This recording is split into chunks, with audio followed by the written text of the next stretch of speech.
সন্তান বিশ্বের মধ্যে শ্রেষ্ঠ যত মানুষ থাকবে তাদের মধ্যে অন্যতম সন্তান হবে আপনার সন্তান।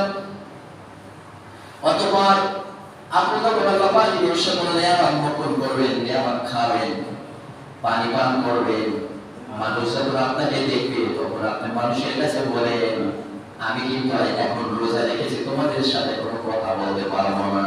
আমি রোজা রেখেছি, আমি তোমাদের সাথে কোনো কথা বলতে পারবো না। এরপরে আস্তে আস্তে কি করলো, কমের সাথে আসলো, দেশে ফিরে আসলো, সন্তান নিয়ে, সন্তান প্রসব হলো, সন্তান নিয়ে আসলো। কি অবস্থায় সমাজের সবাই যারা তো মারিয়ামের বিয়ে হয় নাই, মারিয়ামের কি বিয়ে হয় নাই, তাহলে এখন শয়তান আসছে। সন্তান আসছে কোথা থেকে? মানুষ বলা বলি, কারা খুশি খুশি যে আরে তোমার বাবা তো অনেক ভালো ছিল, তোমার মা অনেক ভালো ছিল, তোমার বাবা তো বেবিচারে, তোমার মা বেবিচারেও ছিল না, তোমার বাবা তো জিনাকা ছিল না, তোমার যে বাবা জাকারিয়া আলাইহিস সালাম তিনি একজন নবী ছিলেন, তিনি অত্যন্ত একজন ভালো মানুষ ছিলেন, তাহলে তোমার এই অবস্থা কেন?